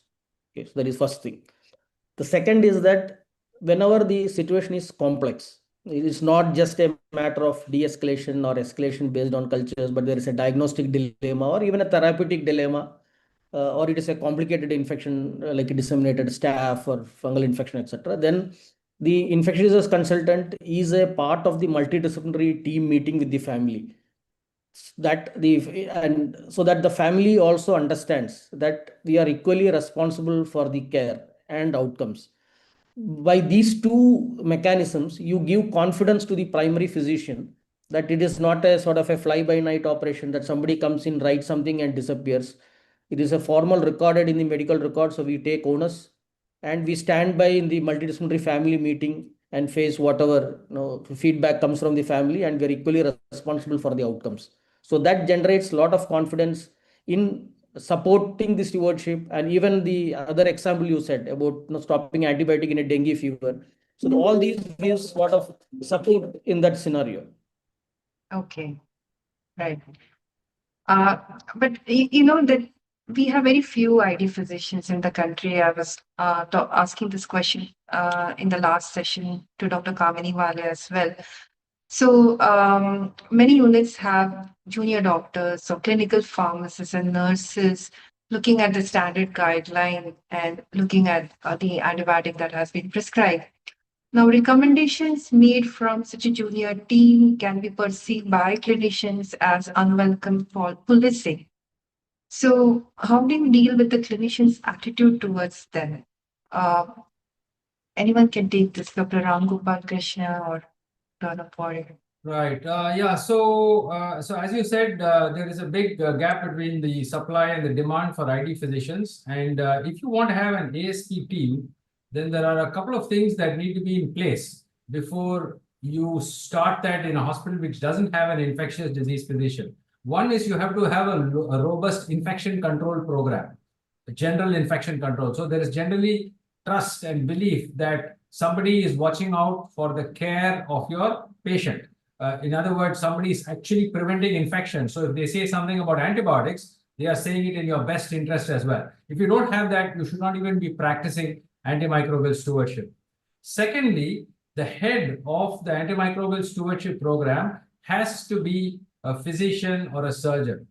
Okay, in my opinion, in my experience, doctors listen to doctors. It is an ego issue. However, correct or scientific, a non-doctor's recommendation are, if you are a doctor, you don't listen. And on top of that, clinicians respond to clinicians. So if you are a big surgeon or a physician, you are only going to respond to some other big physician or surgeon. That does not have to be an ID physician, as was mentioned earlier, but it has to be a senior person in charge of the stewardship committee. So all these junior level persons who are technically right need to interact with junior level staff on the physician or surgeon's team, whoever is practicing something inappropriate. And then when it gets escalated, only a senior person should talk to the surgeon or physician who is violating rules. That's the only way things will work in practice. Right. Dr. Dhanya, just to Yes, add on. yes, yes. Okay, so there are certain, so when you look at various antibiotic stewardship interventions or opportunities for stewardship, right antibiotic use and practice, there are areas where the clinical pharmacist has competence. There are areas where nurses have competence. There are areas where only physicians have competence, because in terms of diagnosis of a condition, diagnosis of a clinical condition, and when it comes to the prescribing authority, it rests absolutely with the clinical team, right? Nobody else can diagnose, nobody else can prescribe. But there are competence areas like dosing, duration, recommendations. There are, once the diagnosis is made, then there are standard treatment guidelines. In terms of sampling, the nurses can be competent in terms of the right sampling, in terms of alerts for removal, stoppage, reminder of duration, right? So there are, when you look at a team which has clinical pharmacists, nurses, and other junior staff also, we need to remember that there are a set of activities which comes under the purview and competence of these healthcare workers also. And by consistent activity in these spheres, it is absolutely possible for them to have a in-way into the clinical practice. We do not expect them to make diagnosis. We do not expect them to prescribe, but there are a lot of other things which they can do. Right. So that's how National Antimicrobial Stewardship Program has mainly the clinical pharmacists and nurses as the driving force, especially on the ground, because we do not have ID physicians in every more than 70 hospitals. So we at least are able to do the basic auditing, especially for justification of restricted antibiotic or surgical prophylaxis. Thank you. So moving on to the next, coming to surgical prophylaxis. So you have an orthopedic surgeon who wants to give surgical prophylaxis for knee transplant surgery, and he has given it with ticoplanin. The patient is not a known skin colonizer for MRSA. On question, the surgeon says, "Can you guarantee my patient would not get MRSA infection?" So, how to deal with compliance to right choice, as well as to right duration, because here it's another example where a neurosurgeon gives meropenem as surgical prophylaxis for a non-complicated nephrectomy and doesn't want to stop at a single dose and continues till discharge. So this compliance to choice and duration both. Dr. Ram Gopal Krishna, if you can address this. Okay, so the first case scenario is something you will have to obviously discuss if your surgeon asks you that question. What you need to do is to pull out your data. What is the prevalence of MRSA in your hospital? what are the numbers of surgical site infections caused by MRSA in the last, X months or X years. If you have data that you are not seeing MRSA, you can give an evidence-based answer to your patient saying, we don't see MRSA in our hospital, your patient is not colonized, so all you're doing is increasing your cost. Now, what happens if the surgeon still does not accept advice? In that situation, you have to be a politician. You have to compromise. Giving one dose of teicoplanin is not needed, but I would accept that, provided it's given within 1 hour prior to incision. The key is not continuing it. That's in the second case scenario, which is far more dangerous in my practice, continuing it for many, many days. Giving one dose of teicoplanin, I can live with that. But I certainly can't accept 7 days of teicoplanin. So you work with them and say, okay, I'll let you give one dose and you move on. Okay. Now, coming to a scenario, as you mentioned, giving for many days, when IV antibiotics stop orders only at the time of discharge. So, say for example, a patient is admitted for meningitis. He completes the duration of IV antibiotics as recommended, but the patient requires continued hospitalization for, say, physiotherapy, and the IV duration is overlooked. The antibiotic is just continued because the patient continues to have an IV line. So, in absence of automated alerts, how do we ensure that antibiotics are stopped after a minimum recommended duration? Dr. Anup Warrior, would you like to take this? Yeah, sure. So this can be achieved in two ways, where you have the luxury of adequate number of clinical pharmacists. The scope of your antibiotic stewardship program can involve all IV antibiotics. Okay, but that requires obviously a humongous number of manpower, and depending upon the size of the hospital, how many prescriptions to audit in a day, etc., etc. So that though I can say that practically, because of the number of prescriptions and all, would be quite difficult to achieve, but that's one possibility. The second is to have some sort of a billing alert. Okay, so this is more feasible because even though you may not have electronic medical prescriptions or records, end of the day, the inventory matching is through an indenting, and that indenting still is captured electronically. So it is possible from get the report beyond this many days or 10 days or this 14 days or whatever number of days of indenting for a particular IV antibiotics. You can look at select drugs which have good bioavailability like clindamycin or quinolones, etc., to target earlier oral conversion or stoppage. Okay, so you can look at number of IV, view those to see opportunities for converting them to oral and stopping. Above all of these, what one of the practical things which we do on the ground is that when we have the preliminary stewardship review, the post audit, post prescription audit in 48 to 72 hours, etc., if and then followed by the culture review, at that moment itself, in the drug chart, write down the duration based on the syndrome, right? Because by the people what you are dealing with and how many days you are going to use this. So in that, write down in the duration of the antibiotics, okay, 7 days, 5 days, 10 days, or whatever it is, you write it down. So that once it is written down as number of days, then the nurses will automatically stop if you write down the duration. Okay, so that our team can do that. When we do the post prescription audit and feedback, we can do that too. And how do you improve the IV to oral conversion rates? There are guidelines when you can change from IV to oral. So how do you do that in your institution? So this is just a follow-up of what I was mentioning earlier also, that in our stewardship program, while we review reserve antibiotic prescriptions and we review certain targeted antibiotics, we can also include in that a prescription review for those antibiotics which have significant or enough bioavailability and where IV need not be given because of equivalent oral bioavailability, as I was mentioning, clinda, quinolones, etc. The second is also looking at when we do the prospective audit and feedback. At that time, I was mentioning about the duration, but this is also an opportunity where if you can evaluate for the possibility of oral conversion, right? Because again, by day 3, 5 and all, if the patient is able to take orally is tolerating oral feeds, etc., you have again an opportunity based on the diagnosis to go for this thing. We have a emerging evidence now for even serious syndromes like osteomyelitis and endocarditis for early oral conversion.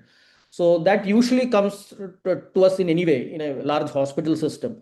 So this, even for us as ID physicians, it is important for us to realize that the newer emerging data in earlier oral conversion for few syndromes which were traditionally treated with long duration IV antibiotics, and modify our practice accordingly.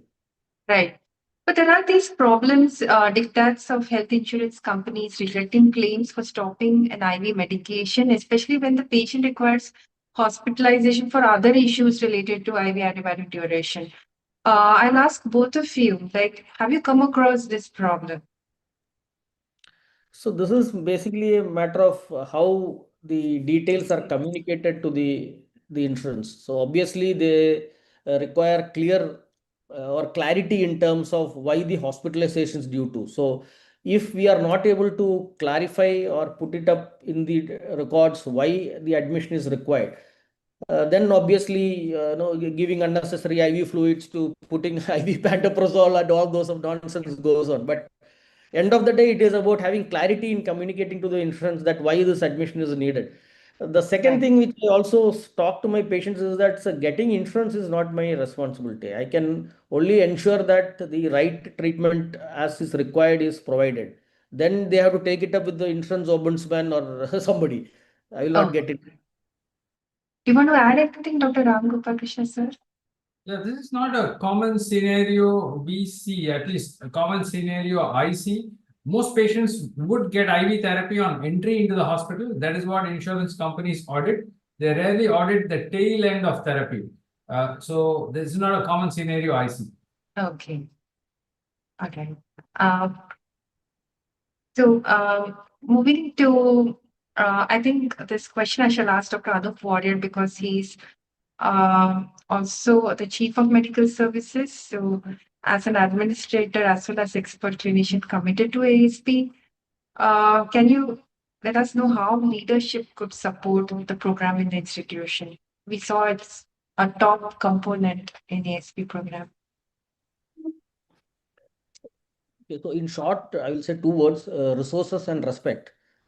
Okay, resources and respect. Resources in terms of clinical pharmacist, in terms of having an adequate team, be it including clinical team. Because as I told you, we run the stewardship as a clinical activity. So unless you have enough clinical members in your team, it is impossible to do that.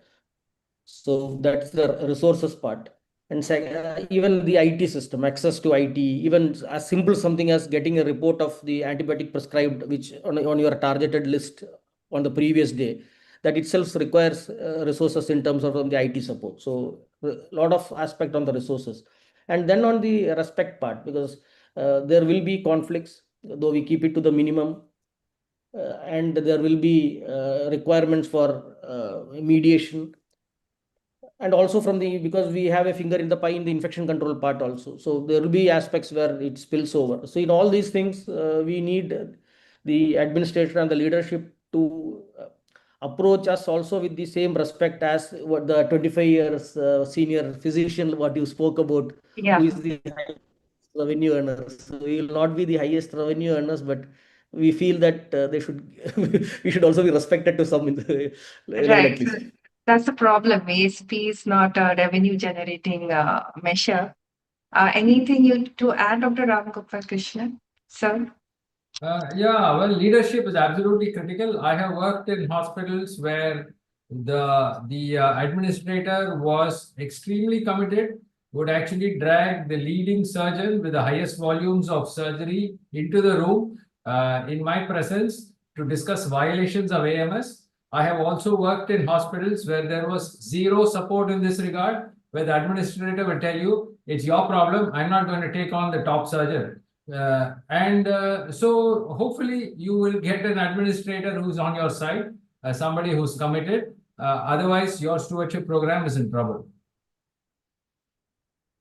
All right. So I shall request both of you I to just give want something. to, Dr. Dhanji, just take Yeah, back on what yeah, Dr. Anjit sure. was mentioning, because I don't want to leave it at a pessimistic note because like I have to wear both hats and Yeah. sometimes because RGK often believe it is rational Gopalakrishnan rather than Ram Gopalakrishnan.